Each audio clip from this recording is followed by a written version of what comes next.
Hi everyone, it's me Anna. Welcome to today's video. Today I've decided to read one-star reviews of some of my favorite books. I'm gonna take 5 books for today, see how it goes, and maybe I'll make another video like this later. All the books from this video are my 5-star reads, and let's just have fun today. I don't want this video to be too serious. I obviously respect other people's opinions, even one-star reviews of my favorite books. In fact, I'm always very curious to read 1 or 2-star reviews of books that I really love. The first book we're gonna do today is my new favorite, Hard-Boiled Wonderland and the End of the World by Haruki Murakami. I've already talked a lot about this book, but I really want to know why some people rated this book so low. Honestly, I'm not ready to take any criticism toward this particular book because it's one of the best things I've ever read. It was such an incredible read. I have nothing bad to say about this book personally. Obviously, that's why I rated it 5 stars. But let's see what those who gave it 1 star think about this book. I'm just gonna scroll through these reviews and find one that is not too long and not just like, I hated this book. That's it. We need an opinion. I'm so disappointed right now. I read a short story collection by Murakami a short time ago and I loved it. I loved his writing and I mostly like the imaginative side of the stories. I've never read a short story collection by Haruki Murakami, by the way. I've heard that they're really good, but I just didn't think that this type of book is like my cup of tea. But I might read it one day. This book, despite the fact that this was full of imagination, it ended up being a confused, weird mess that I just couldn't wait to finish. This book was creative, but it just bored me endlessly. None of the chapters fused together to make a readable story, and it left me feeling frustrated. Okay, speaking of this book being a weird mess, I think there are other Haruki Murakami books that are just way messier. None of the chapters fused together to make a readable story, and it left me feeling frustrated. I don't know if I could agree with that. I actually thought that the plot was structured perfectly. At first, I didn't really know where we were going. I couldn't understand what, the main issue was. But as the story progressed, at some point, I finally started seeing all the connections and I started to understand what it was all about, and I actually really liked the order of things. But that's an interesting point anyway. This comment also says that it's not just about this book, probably it's about Haruki Murakami as an author. This person doesn't like the way he describes women, the way he portrays them in his books, I guess. I heard that take a lot. I can totally see why a lot of people think that.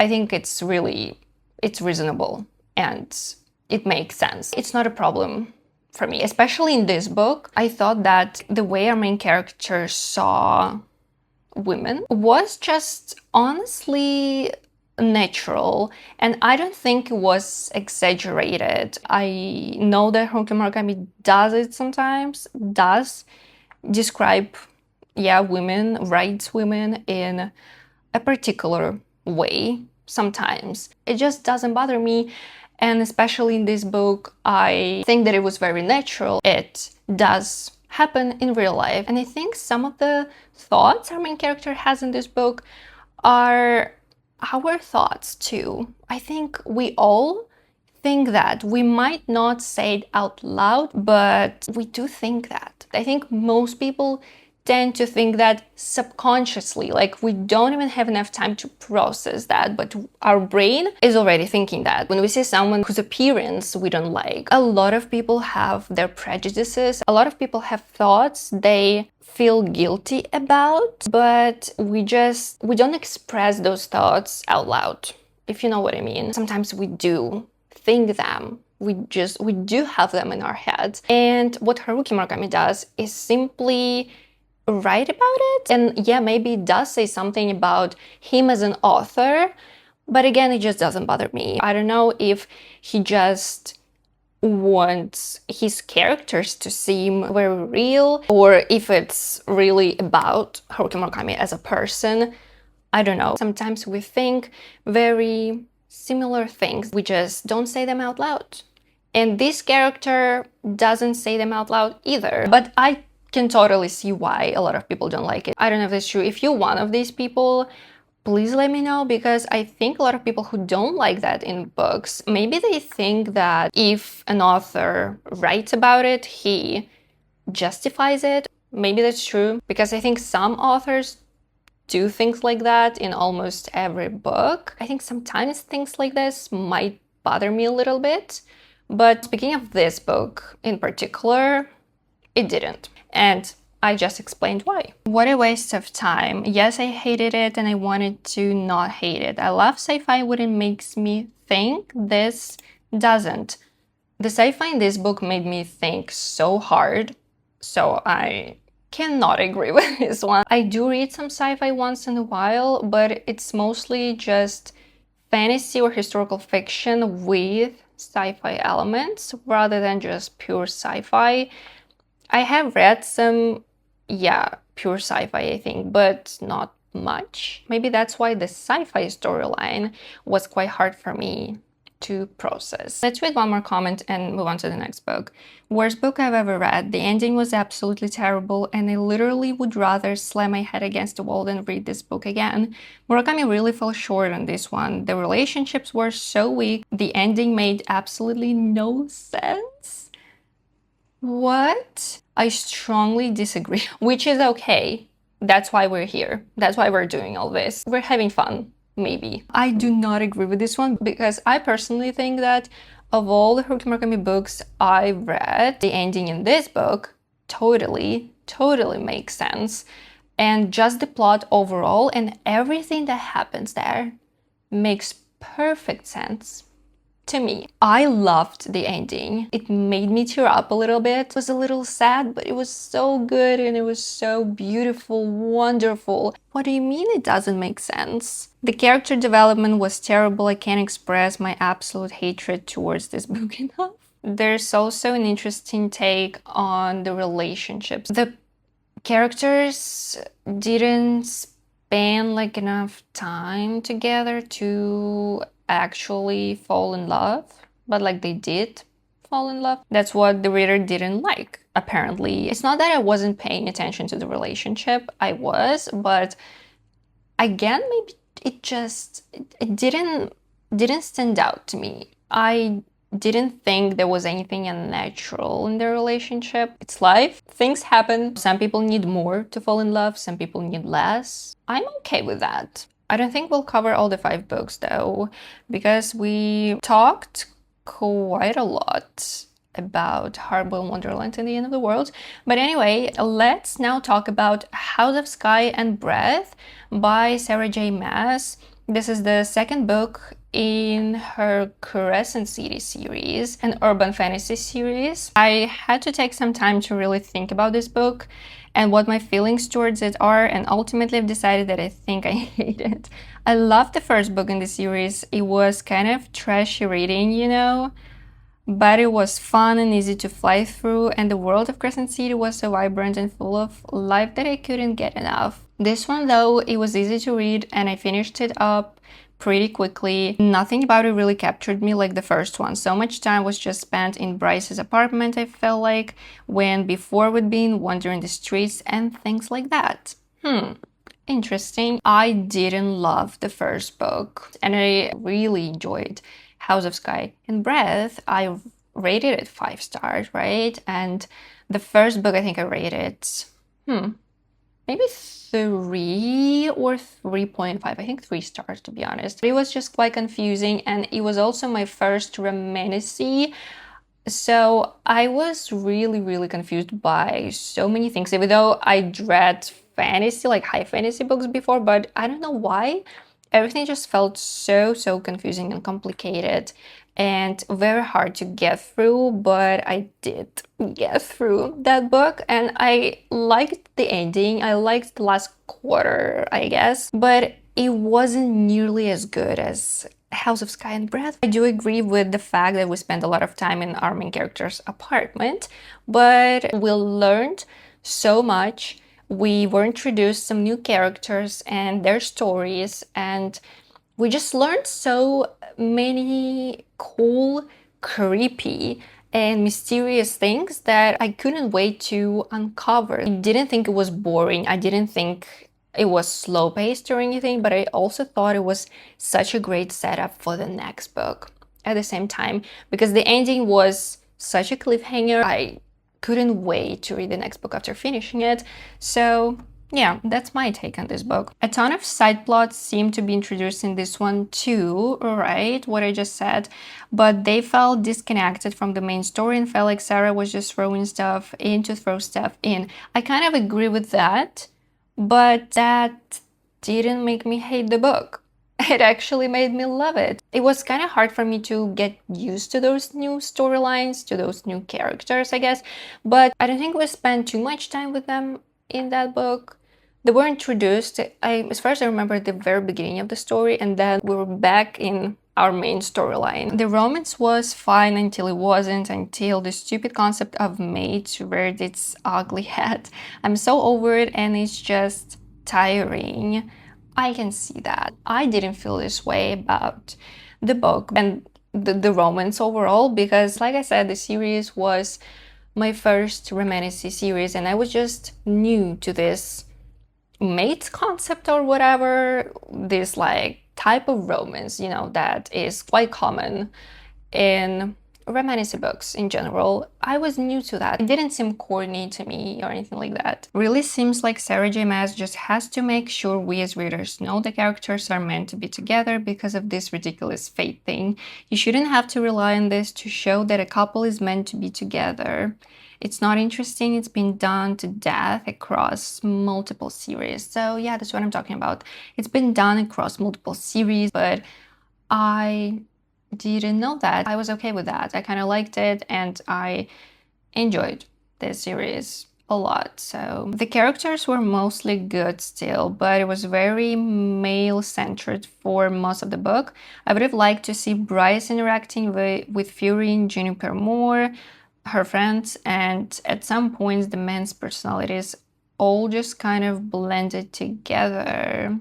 I think Sarah is stepping up her diversity game about time, because I was happy to see more queer characters and more characters of color added to the cast and were present for good chunks of the book. The ending, the whole reason I needed to really take time to think about everything in this book, because what a disaster. I'm gonna go into spoilers for the ending for the next 2 paragraphs, so skip if you don't want that. All right, we don't want that, obviously. Why was it a disaster, though? Maybe I'll read it without you. I love the ending. It was so insane, but in a good way to me. It's interesting that some people think it was probably quite messy. I think it might be worse than the first book just based on the atrocious ending of this book. I have a lot aggressive energy I need to work out now. Oh my gosh, so many people didn't like the ending. Those who rated it 1 star. The plot is horrific. Lifeless characters. Alright. The diversity was fine, I guess. It still feels real weird coming from Sarah J. Maas. Also, I think there was supposed to be some thought on social justice, but it really doesn't work. 50 million PVs that are nearly all unnecessary. There were quite a few PVs in that book. Okay, another comment saying that the ending was bad. I was going to give this one like 3 stars, which surprised me, but then this had to be the ending, and I'm telling you, there's rage and then there's what I'm feeling right now. Literally nothing happened, and this was 100 pages. A lot of people thought that nothing really happened in the second book, that it was slow-paced and boring and all this stuff full of unnecessary PVs. I was like on the edge of my seat the whole time. It's interesting how some people feel super engaged and some people feel just so extremely bored while reading the same book. I'm so bored of everyone being pretty. I honestly enjoyed House of Earth and Blood, the first book in the series, more, and I couldn't tell you a single thing that happened in that one. Yeah, I couldn't tell you a single thing that happened in the first book either, and that's why I didn't like it. The second book was also like quite chaotic, but it honestly didn't seem as chaotic to me as the first book. All I know is that it was trashy, so it made for a good time. Also, no spoilers, but you need to read the ACOTAR trilogy to understand the upcoming references. True, I've only read one book in the ACOTAR series, didn't like it, so I'm not going to continue it, but there are a lot of references and crossovers, yeah, in the third book in this Crescent City series, which is unfortunate and means more reading, or you just won't understand who's been introduced. True, to me, felt like there were just a whole bunch of new characters in the third book, not in this one, but I was fine with that, to be honest. But back to House of Sky and Bread, this was not the trashy fun I was expecting. First of all, I thought the series was going to follow Bryce. She felt like a side character in this one. I felt like we got a lot of Rune this time. Yeah, but I think he's decent enough to bear with. To be honest, I don't like a lot of the men in this series, and that might be why I don't love it as much as her other books. I also wish there were more women. It's such a male-dominated book, and it's 800 pages long. That was House of Sky and Breath. Let's maybe do one more for today. Doctor Sleep by Stephen King. One of my favorite Stephen King books. It's the sequel to The Shining, and The Shining was just an okay book for me. What, if anything, was supposed to scare us here? That is what my question is. Was the True Knot supposed to make us shiver in fear with their suited powers? Yeah. I understand this question, okay?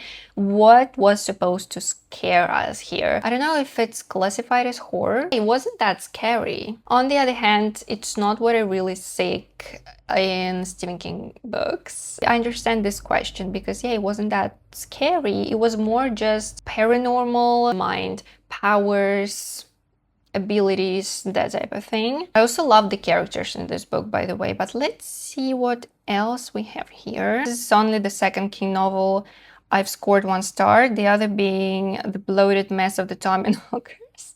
A sequel to The Shining wasn't necessary, and I consider this to be a cash-in. What? What do you mean it wasn't necessary? Maybe it wasn't, but I think Doctor Sleep really delves into The Shining itself. And we also follow one of the characters from The Shining, and I think his arc was done really well. Let's read some more. He's still a storytelling genius in my eyes, but Dr. Sleep was just a bit boring and predictable. It felt like he was forcing himself to write, and what we end up with is a mediocre story. In many ways, Stephen King's Dr. Sleep is about addiction to alcohol, illegal substances, paranormal power, soul vampirism, to name a few, and the people who struggle with it. The writing, however, feels really dated, unimaginative, and hollow. Characters just aren't compelling. There's no lyricism to the overly long paragraphs, and the world King has created has little internal logic or charm. This person liked the themes this book explores,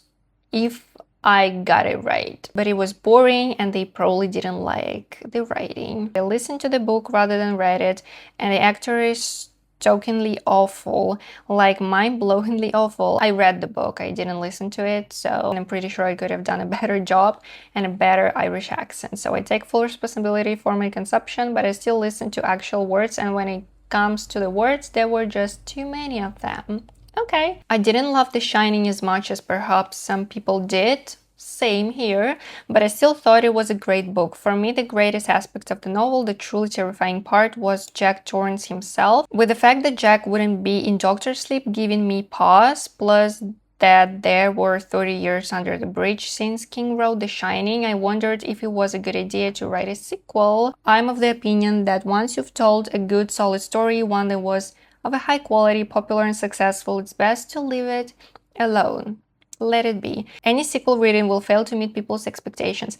That's what I thought too. I didn't even love The Shining, you know, but I still wasn't expecting to love Doctor Sleep as much as I did, as I already said, because yeah, it's a sequel and the gap between these like two releases was too big. That's why I also thought, is it gonna be a good book? Is it worth reading? I mean, it is definitely worth reading still. Any Stephen King book is worth reading for me. I actually bought these books together. Yeah, I wasn't expecting much from Doctor Sleep, but I was expecting something because it's set many years later. So it has its own story, has a different story, different plot, new characters, and just a lot of new stuff. I think it just explores this shining, this ability in a very cool, very entertaining way. All in all, the books seem to be going well. Then we reach the general vicinity of the halfway point, somewhere between perhaps page 250 and 300. That's about when the book starts to fall apart. Why? I think perhaps the answer might be that Stephen King just got lazy and decided to submit the manuscript with a rushed, undeveloped conclusion. Or perhaps he was overcome by just how bad an idea it was to write a sequel to The Shining in the first place. Alright, maybe he realized that however good a job he'd done at setting up the suspense in the first half of Doctor Sleep, there was no way he could make it pay off for fans in the end. No matter what he did, perhaps with this realization in mind, he gave up. Oh, this comment also says that it was not scary. Even the first half of the book, the good half with all the potential, only really bordered on creepy, maybe edging towards unsettling, but never scary. I agree with that. Okay, I think it's time to wrap up. Let me guys know if you enjoyed this and if you would like to see more videos like this, reading 1-star reviews of my favorite books or reading 5-star reviews of books that I didn't like. And I will see you in the next video.